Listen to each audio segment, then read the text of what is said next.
Bonjour à tous et bienvenue dans Connexion Flamme Jumelle. Alors je suis désolée, je me rends compte que j'ai déjà du stylo sur les doigts. Bon, je vous cache pas que je fais des petits brouillons avant de démarrer les vidéos. Donc bah voilà, je me suis sali les mains. Bon, désolée, excusez-moi.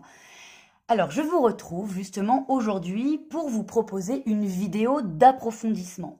Alors j'ai envie vraiment d'approfondir puisque alors d'abord la chaîne a 1 an. Merci à tous de votre soutien, de vos encouragements, de votre fidélité, de vos mots, de vos mails. Voilà, la chaîne a 1 an, c'est merveilleux, je vous en remercie de tout cœur. Elle existe grâce à vous, elle existe parce que vous la regardez, évidemment. Donc, merci, merci. La chaîne a 1 an et je dirais que comme n'importe quel cheminement de compréhension et d'apprentissage, comme un enfant qui apprend à lire, au début il sait lire un mot, et puis après il sait lire une phrase, et puis après il lit un livre, eh bien, chaque étape de la compréhension a envie de passer à l'étape d'après. Voilà, et je vous propose une vidéo aujourd'hui d'approfondissement parce que je constate bien que l'enseignement qui vous est proposé de manière globale, alors même si j'ai pas tout vu, j'ai pas tout lu évidemment sur YouTube, est multiple, on est dans une base qui aujourd'hui ne suffit plus à répondre à vos questions.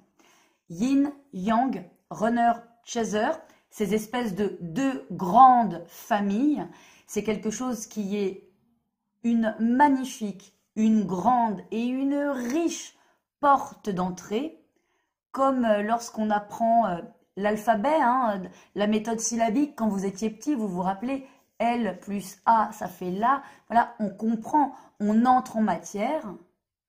Et ensuite, on a compris que L plus A, ça faisait là, et on a envie d'en savoir plus. Bon, aujourd'hui, j'ai envie de pousser cette porte-là, parce que, évidemment, que comprendre le yin et le yang, le runner, le chaser, c'est la base, et que la base ne suffit pas pour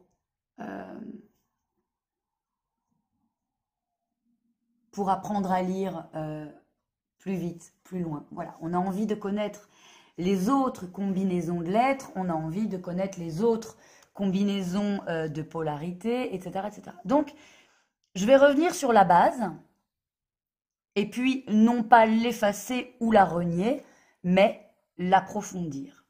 Voilà. Le système flamme jumelle, il est expliqué depuis le départ avec ce fameux signe que vous connaissez parfaitement bien. Je suis assez persuadée que je le fais encore à l'envers. Donc, vous voyez, au bout d'1 an, j'aurais toujours pas réussi à le faire à l'endroit une fois. Mais probablement que c'est la dernière fois que je le fais, de toute façon. Avec ce yin et ce yang. Toutes les vidéos de ma chaîne, en tout cas les premières, en parlent énormément. Le yin et le yang, c'est le Tao, c'est la philosophie chinoise. Alors évidemment, ici, dans le parcours flamme jumelle, on ne fait qu'en effleurer qu'une partie extrêmement minime. Mais ça nous a permis d'imager. Donc on le voit, 2 personnes.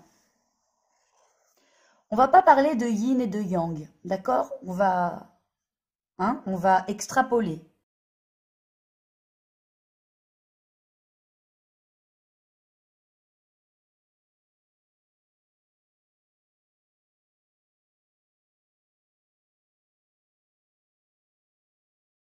On va extrapoler pour aller plus loin. Une personne A, une personne B, composée d'une polarité dominante, alors yang, donc on va dire que c'est plus, et d'une polarité yin, on va dire moins. D'accord? Et une deuxième personne qui serait la polarité yin dominante, donc plus yin, avec une polarité yang complémentaire, moins. Bon, ok.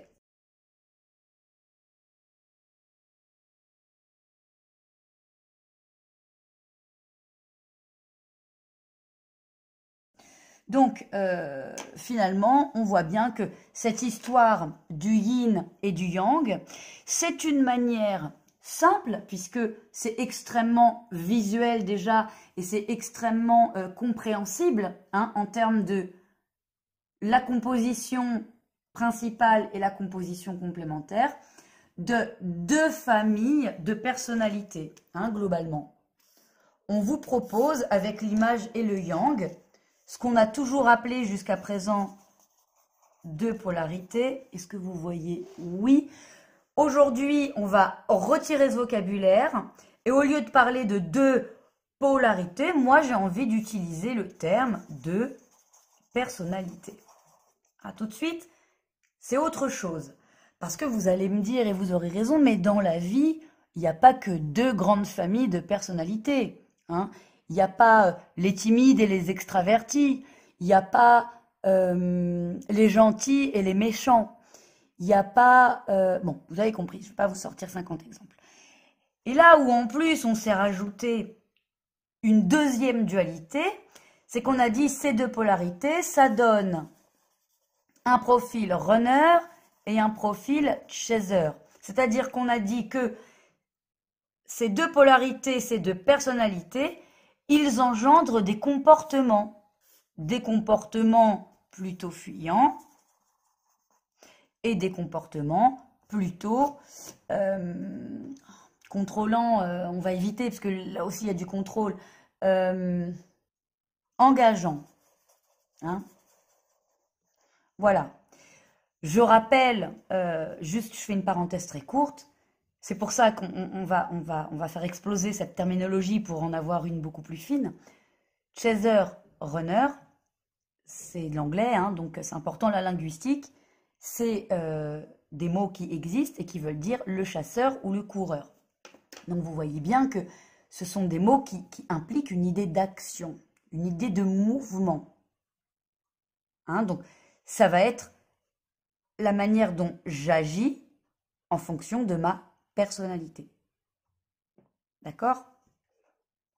C'est-à-dire que si je suis plutôt yin, et on l'a développé 150 milliards de fois, je suis plutôt un runner. Si je suis plutôt yang, et on l'a développé 1 milliard de fois, je suis plutôt chaser. Ça, c'est votre base, d'accord? C'est la base qu'on va faire exploser aujourd'hui. Alors, pourquoi on va la faire exploser? D'abord, parce que à cette étroitesse, hein, on va dire, des personnalités, il n'y en aurait que deux, on va rajouter une étroitesse de comportement. Hein, c'est-à-dire soit on chase, hein, soit on run. Or, dans la vie, on peut être timide et puis un jour se cacher au fond de la classe et puis le lendemain, on est toujours aussi timide parce qu'on n'a pas fait une thérapie, on n'a pas changé, mais on peut prendre la parole, essayer. Et puis, d'ailleurs, on peut être timide et rester toute sa vie timide et puis trouver à un moment donné des thérapies ou des amis ou faire du théâtre et trouver une solution, en fait, pour sortir un petit peu de soi. On restera timide, mais on pourra prendre la parole en public. D'accord? Donc, là aussi, la fonction qu'on attribue aux personnalités, donc le yin, c'est le runner, le yang, c'est le chaser. Là encore, maintenant, au bout d'un an, au bout de plusieurs années de compréhension de ce système-là, on s'aperçoit qu'en réalité, c'est hyper sclérosant. Hein? On peut être blond aux yeux bleus, et puis blond aux yeux bleus avec une casquette, et puis avec un bonnet. Si Sabrina met un bonnet pour aller au ski, Sabrina peut mettre un maillot de bain pour aller à la mer. Vous voyez, il y a Sabrina qui est toujours là. Et à un moment, la manière dont elle se comporte, dont elle se vêtit, dont elle s'habille, dont elle se met en action, change. En fonction de l'environnement, de là où elle va, peut-être des amis avec qui elle est. Bon, vous voyez, donc finalement, un runner toute sa vie yin et un chaser toute sa vie yang et encore plus, un chaser yang et un runner yin, et puis ça bouge plus jamais, c'est que comme ça, ça n'est pas jouable hein, à l'échelle d'une vie, ça n'est pas jouable, ne serait-ce qu'à l'échelle d'une année.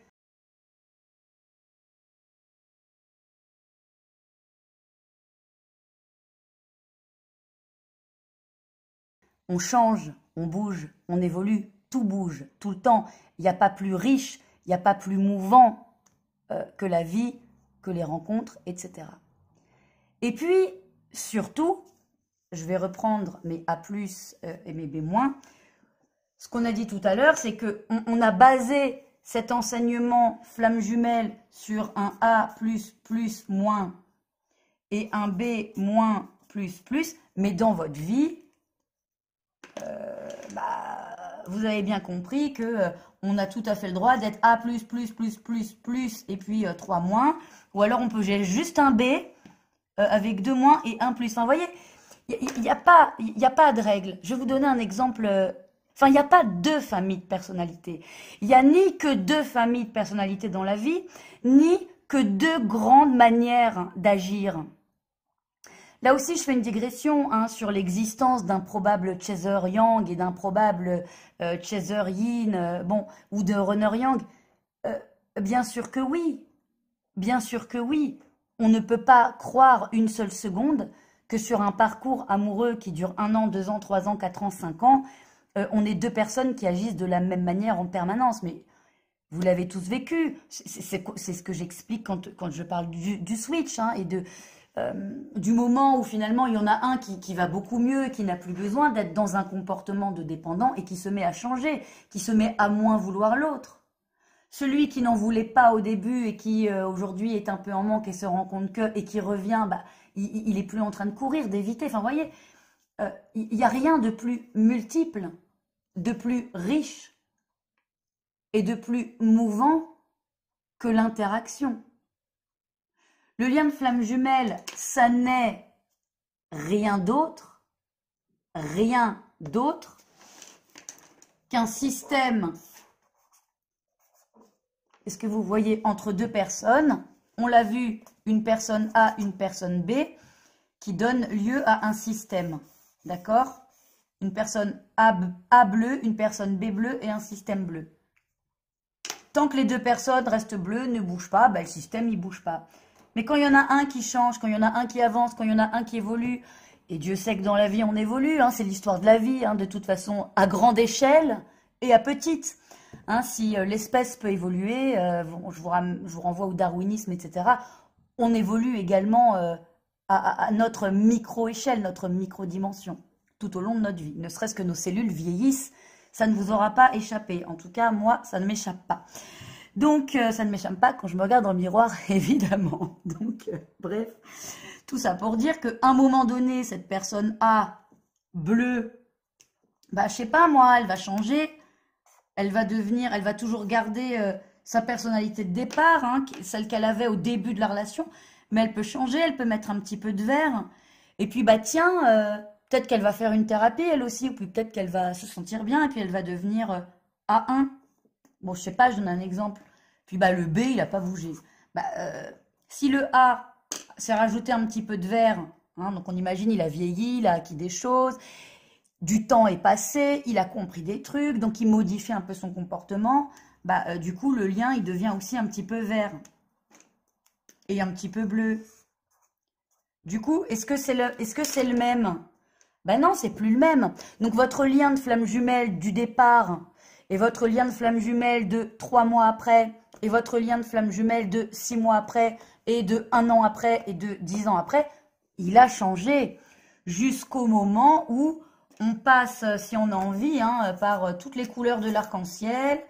Voilà, on se modifie, on comprend des choses, on débloque des choses, ou alors on va vivre des choses traumatisantes. Ça peut être aussi évoqué dans le négatif. Mais on passe par toutes les couleurs de l'arc-en-ciel et à la fin, est-ce que vous voyez? À la fin, on a un A bien ancré, bien positionné. On a un B bien ancré, bien positionné, où il n'y a plus de peur, plus de blocage, plus de blessure. Je vais en parler dans quelques instants de ça, évidemment. Et donc, on a un lien marron qui ne sera absolument pas la même chose et qui probablement sera soit la réunion, soit un lien d'amitié, soit un lien d'indifférence, soit un lien d'épanouissement l'un sans l'autre, soit une réunion. Il y a 1000 possibilités. D'accord? Il n'y en a pas qu'une. Penser qu'il n'y a qu'une possibilité, c'est une erreur. Penser qu'il n'y a qu'une personnalité, c'est une erreur. Penser qu'il n'y a qu'une fonction tout au long du couple, c'est une erreur. Oui, le lien de flamme jumelle est un système, mais c'est un système mouvant. Mouvant. Je vous donne un exemple. Pour comprendre comment fonctionne un système, c'est intéressant de regarder un autre système. J'espère que je ne suis pas cadré trop gros et que vous avez pu voir tout ce que j'ai expliqué. On va prendre un autre système, le système familial, par exemple. Hein, le système familial. On a l'enfant et les parents. Évidemment, je ne prends pas ce système-là au hasard. Je vais en reparler dans 30 secondes. Mais le système familial, on a un parent et un enfant. Bah, l'enfant restera toujours l'enfant de ses parents, sauf qu'à un moment, il grandit, il devient adulte. Voyez? Et puis, probablement que les parents, à un moment donné, ils vont vieillir. Donc, l'enfant prendra un petit peu aussi en charge ses parents. Donc, ce système-là, un nourrisson avec 2 parents de 30 ans, et puis ensuite un enfant de 10 ans avec 2 parents de 40, hein, ne comptez pas, parce que si, voilà, je ne fais pas les comptes. Et puis ensuite un adulte de 30 ans avec des parents de 70, c'est le même système, c'est le système familial, comme là on est en train de parler d'un système flamme jumelle. Or, il aura été largement modifié d'une manière ou d'une autre. Hein, voilà.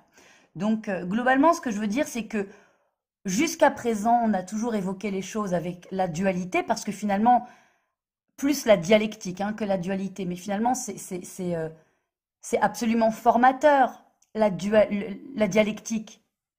Dans le noir, il y a du blanc, et dans le blanc, il y a du noir. Hein. Bon, c'est une image. Dans le non, il y a du oui, et dans le oui, il y a du non. Le oui n'existe pas si la notion de non n'existe pas non plus. Donc, le yin inclut le yang, parce que sans le yang, il y a le yin. Bon, on ne va pas partir sur le Tao. Parce que finalement, le Tao nous a servi à illustrer seulement ce qu'est un système entre 2 personnes. Et a fortiori, un système amoureux. Je ne vous parle pas du parcours dans cette vidéo. Hein. On va juste parler du fonctionnement des polarités. Je ferai d'autres vidéos ensuite sur l'approfondissement du parcours avec le plus grand plaisir, vous vous en doutez. Mais là, on va juste parler des polarités. Donc, on s'est servi du Tao pour expliquer qu'il y avait 2 grandes familles de personnalités avec 2 grandes familles de comportements. Là, vous avez vu dans vos vies que ce que vous trouviez sur YouTube, c'était pas assez nuancé, pas assez fin. Et on explique que finalement, non, il n'existe pas que 2 personnalités, il n'existe pas que 2 manières de fonctionner. Hein. Il en existe 50 000. Celui qui fuit, il peut fuir beaucoup, ou il peut fuir pas beaucoup, ou il peut fuir un peu et puis y retourner, et puis finalement refuir. Enfin voilà, il n'y a pas un type de comportement, vice-versa. Alors, oula, pardon, c'est... D'accord, je puisse pas... Alors là, vous voyez que je fais beaucoup de brouillon. Parce que ça ne se voit peut-être pas, mais il y a quand même beaucoup de travail. Et d'ailleurs, je ne vous cache pas que ça fait à peu près 10 fois que j'enregistre cette vidéo. Alors, est-ce que je vais trouver une page blanche? J'aimerais bien. Oh là là là là. Bon, il n'y en a pas. J'en ai une demi. Allez.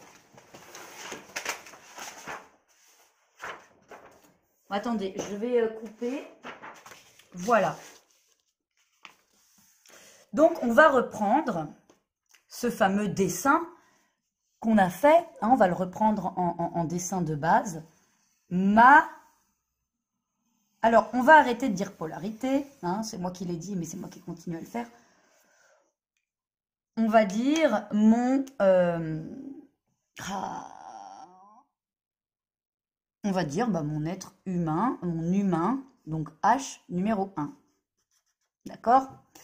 Donc, jusqu'à présent, on disait, voilà, on a la polarité complémentaire. Et je vous ai beaucoup parlé le transgénérationnel, les blessures. Je vous ai des flèches avec les expériences de la vie.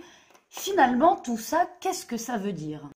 Ça veut dire que quelqu'un, dans la vie, un homme, Il agit toujours finalement avec sa surface. On imagine. Sa surface, c'est quoi? Sa surface, c'est son interaction avec le monde. D'accord?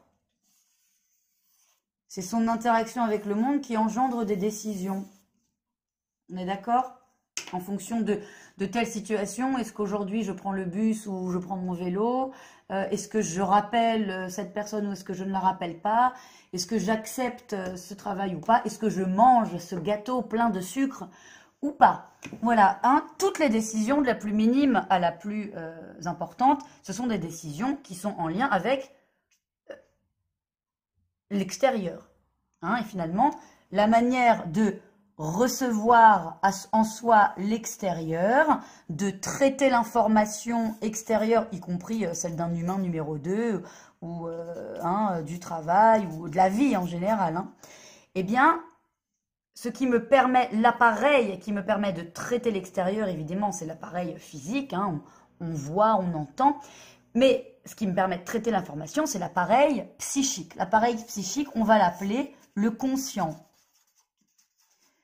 C'est le conscient qui me permet de prendre mes décisions dans une analyse qui me semble intellectuelle, qui me semble libérée de toute contrainte. J'analyse en mon âme et conscience et je choisis. On a l'impression qu'on décide des choses dans notre vie. On a l'impression qu'on décide des trucs.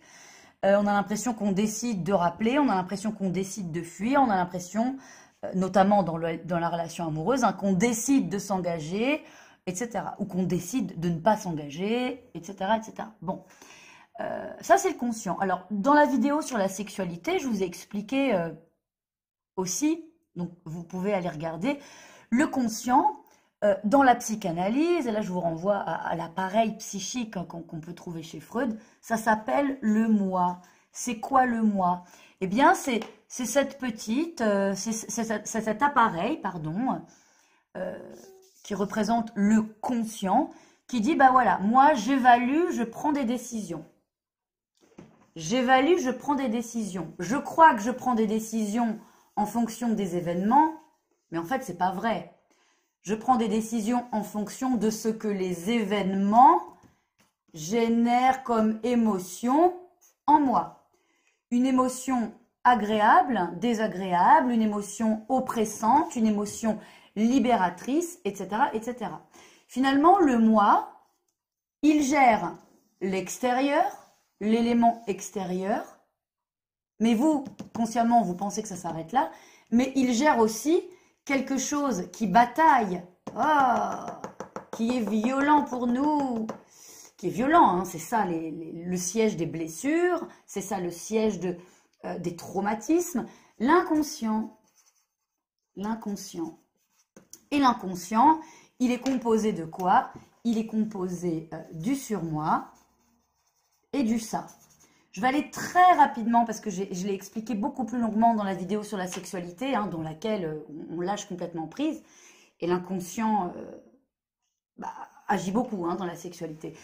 Le surmoi, c'est l'éducation, c'est la rigueur, c'est tout ce qu'on a appris, je fais rapide, hein, tout ce qu'on a appris comme règle, voilà, comme morale. Hein, c'est tous les interdits. Pour aller plus vite, c'est tous les interdits qui sont inscrits, hein, qu'on a inscrits, qu'on nous a soumis déjà, et qui donc sont inscrits. Hein, les interdits dans la famille, dans l'éducation, la société, blablabla.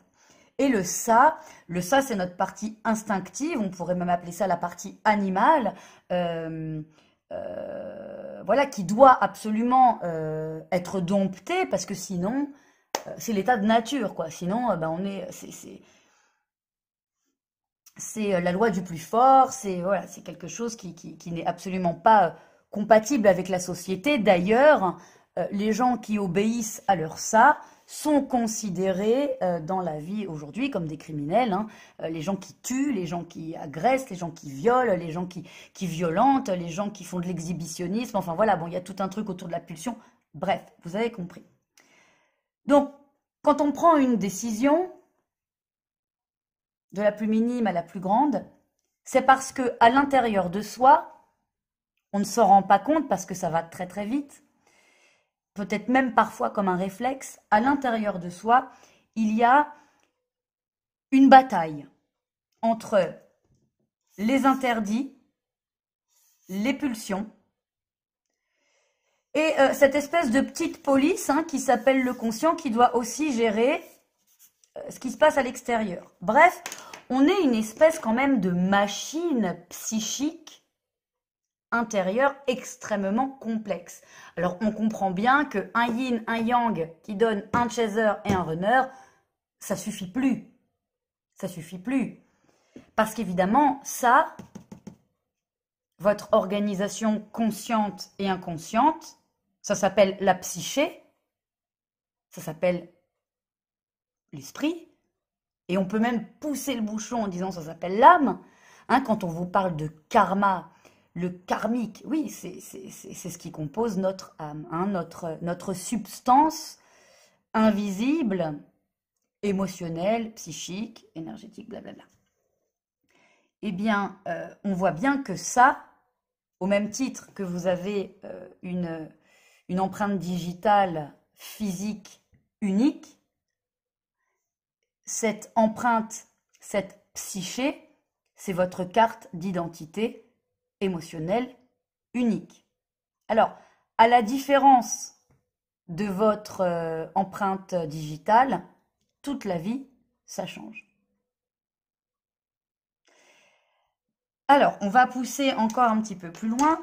Cet inconscient, ses règles, ses interdits, ses instincts, et puis là, cette capacité à évaluer le bon, le mal, le plaisir, le déplaisir, à quel moment est-ce que ça se décide?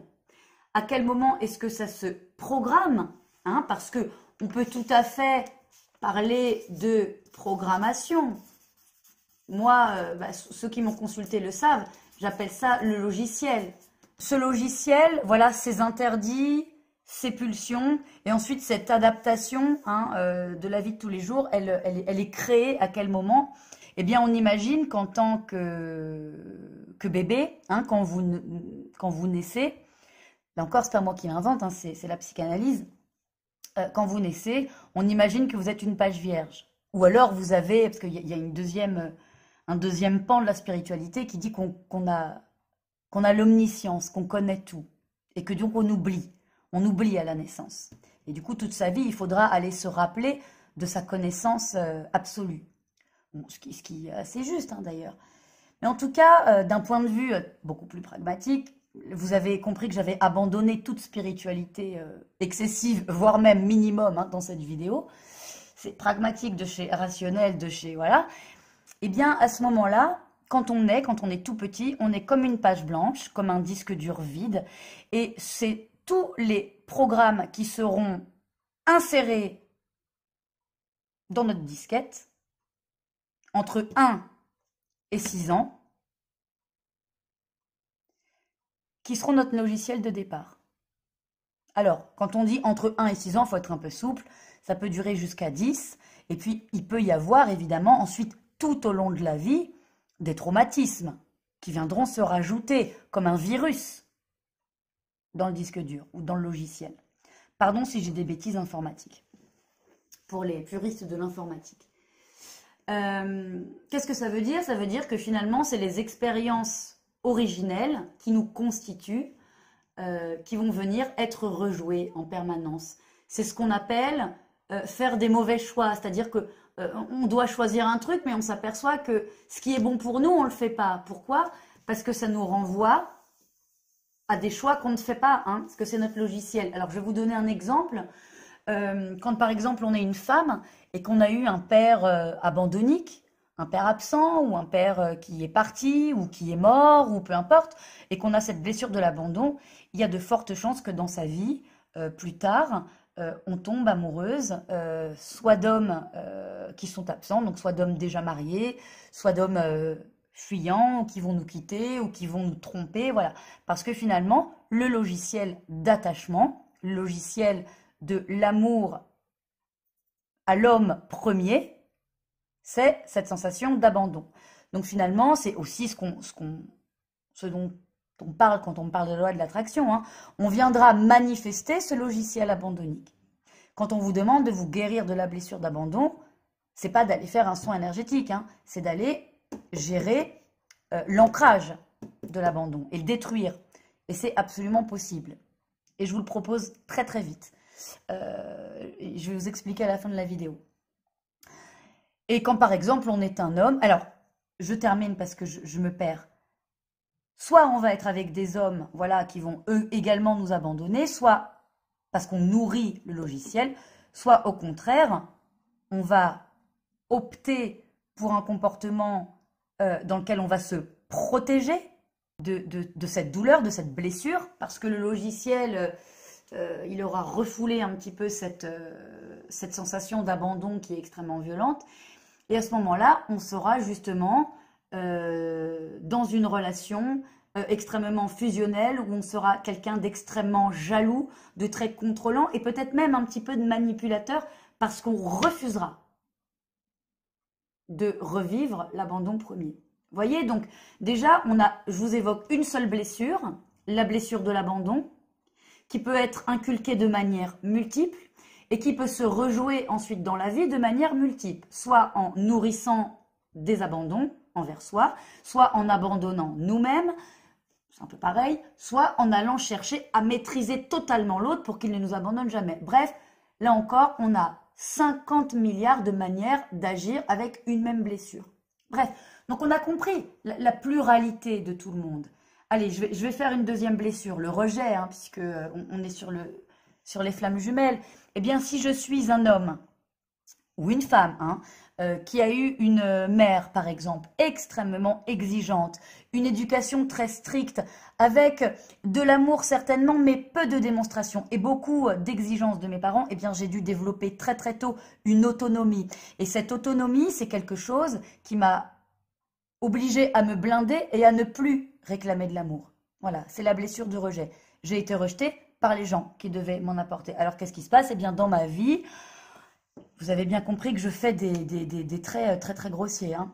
Eh bien, dans ma vie, je vais être plutôt en fuite, justement, de recommencer cette configuration-là. C'est-à-dire que je ne vais pas tomber amoureux parce que de toute façon, l'objet féminin, avec une mère, de l'amour originel, de toute façon, n'a pas été au rendez-vous. Donc moi, j'ai dû être autonome. Donc comme je suis autonome, je ne m'attache pas. Je m'éduque moi-même. Vous voyez, ça donne souvent le runner. Ce sont des traits très grossiers, mais vous comprenez le système. Donc soit ça, soit je vais tomber amoureux de femmes extrêmement froides et extrêmement distantes. On revit la même chose, on le nourrit ou on l'évite. Voilà. Donc, évidemment, quand dans les vidéos, moi je vous parle de bagages transgénérationnels, c'est parce que quand on arrive au monde,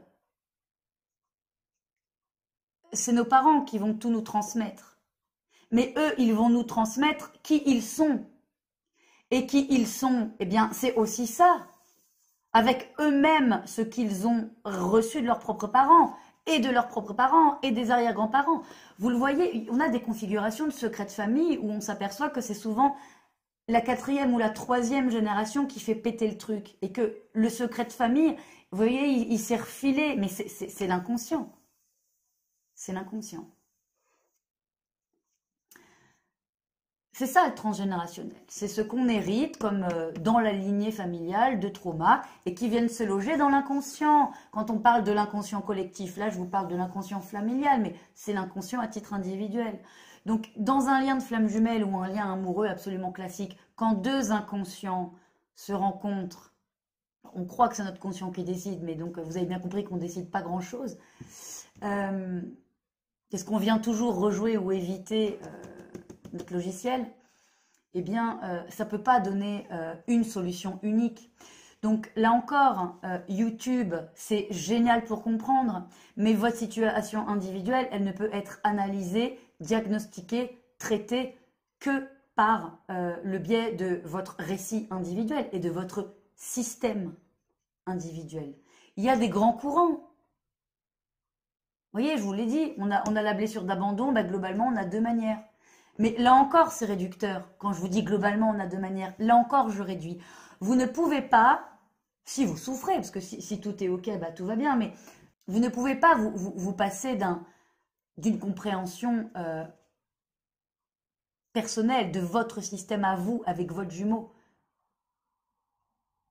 C'est deux psychés, c'est deux systèmes. Et là où c'est quand même dingue, c'est que deux personnes, vous voyez qu'elles sont vraiment soumises à des tensions intérieures, mais il y a aussi les tensions extérieures qui viennent s'ajouter. Hein? Familial, travail, amis, blablabla. Donc, bon, c'est pas possible finalement de donner, de faire du conseil général. Ça, c'est vraiment quelque chose que je n'arrive pas à comprendre. Des explications générales, oui, mais du conseil général, bon, c'est un peu paradoxal, à mon avis. Mais du coup, quand on vient vous parler dans les vidéos de guérison, qu'est-ce que ça veut dire la guérison? Bon, ça voudrait dire que globalement, on vient cibler ici. D'accord? Alors, on peut venir cibler aussi le corps. Bien entendu, hein, y a des techniques qui soignent le corps, hein, parce que souvent, quand on a des petites angoisses qui naissent ici, qui naissent en fait de cette confrontation, des angoisses, des inquiétudes, on peut avoir mal au dos, on peut avoir mal à la tête, on peut avoir des boutons, on peut avoir des problèmes de peau, du psoriasis, des problèmes de digestion, etc. Et donc là, effectivement, on va venir au niveau énergétique, régler, voilà, refaire circuler l'énergie pour soigner le mal. Mais finalement, quand on a dans un lien de flamme jumelle des comportements douloureux comme une dépendance affective ou une phobie de l'engagement et tout un panel de comportements qui nous rendent tristes, malheureux, non alignés, il y a des solutions. Il y a des solutions qui s'adressent à ce logiciel. Voilà. Il y a plein de disciplines qui vont venir parler à votre psyché et qui vont venir aussi améliorer l'état du corps. Et de toute façon, quand on améliore l'état de la psyché, on améliore l'état du corps. C'est ça que j'ai oublié de dire. Ça, c'est aussi ce qu'on appelle la mémoire traumatique. Le disque dur, c'est la mémoire traumatique. Voilà. Là où viennent se loger les traumatismes. Donc finalement, ce sont les traumatismes hein, qui décident à chaque fois pour nous. Il existe plusieurs méthodes que je vais vous proposer très bientôt. Et d'ailleurs, si ça vous tente, je vous invite à m'envoyer un mail parce qu'à partir du mois de mars, j'ouvrirai les consultations. En hypnose ericksonienne, en EFT. Ça, c'est ce que je vais vous proposer. Et vous pouvez aussi régler les choses avec de la microkiné, ou on appelle ça aussi de la kinésiologie. Enfin voilà, tout ce qui va être psychique et pourquoi pas énergétique. Mais avec la partie psychique, puisque c'est ici que ça se joue. Je reviendrai très bientôt avec une vidéo pour vous expliquer en quoi consiste l'hypnose ericksonienne et l'EFT, ce que je vais proposer aujourd'hui. Mais si je le propose, c'est parce que moi, ça m'a absolument changé la vie. C'est bien de comprendre. C'est bien de comprendre. Mais comprendre ne guérit pas. Or, on ne peut pas guérir si on ne comprend pas. Donc, il est important de faire un état des lieux à travers, pas forcément des thérapies, mais à travers le voyage dans votre histoire et une introspection de votre parcours de vie, de votre traumatisme, dans votre famille ou avec un mari, etc. Donc ça, je peux vous y aider. Et une fois qu'on a pris conscience, qu'on a mis en lumière un certain nombre de choses, on le règle avec des méthodes efficaces qui sont, à mon sens, l'hypnose ericksonienne et l'EFT. L'EFT, ça s'appelle Emotional Freedom Technique, technique de libération émotionnelle. On va venir faire du tapping, tapoter des méridiens énergétiques en évoquant le traumatisme et en évoquant la résolution du traumatisme. Et donc, on vient parler à l'inconscient et on vient inscrire un chemin physique et énergétique à une situation. Et donc, on change l'ancrage. Vous comprenez? On va changer le traitement de l'information, on va changer le logiciel. Donc, je propose ça à partir du mois de mars. Donc, n'hésitez pas à m'envoyer un mail, d'autant plus que si vous êtes dans un lien de flamme jumelle, je serai quand même bien à même de comprendre la problématique et de vous guider au mieux.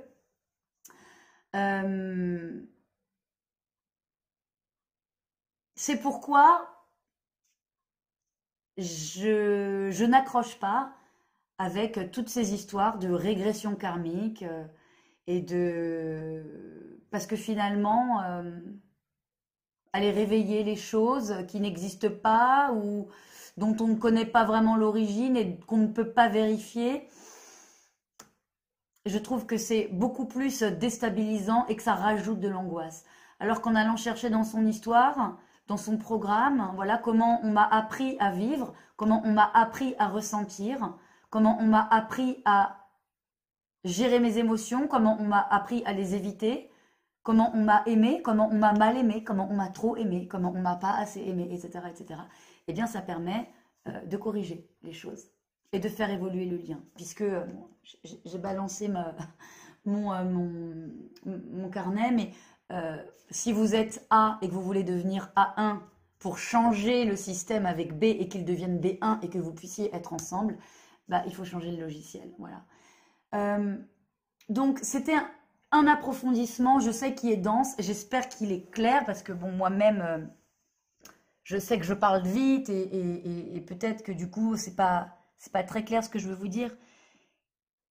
Mais en fait, voilà, pendant un an, on a compris plein de choses et maintenant je crois qu'on peut comprendre encore plus de choses. Et qu'un être vivant, un être humain, alors tout le vivant, mais surtout l'être humain, il n'est pas yin ou yang et il n'est pas runner ou chaser. Il est tout un panel, il est toute une nuance, il est 1000 couleurs de toute cette combinaison. Voilà, et à partir de ça, bah, on comprend pourquoi c'est complexe de comprendre l'autre. Voilà, mais que de toute façon, comprendre l'autre, c'est un enjeu qui ne sert à rien tant qu'on n'a pas compris ce qui se passait déjà en nous, pour être le plus apaisé possible, le plus guéri possible, et le mieux possible. Voilà, donc n'hésitez pas si vous avez des questions, je reste à votre disposition pour tout. Voilà, je vous embrasse et bonne journée, à bientôt.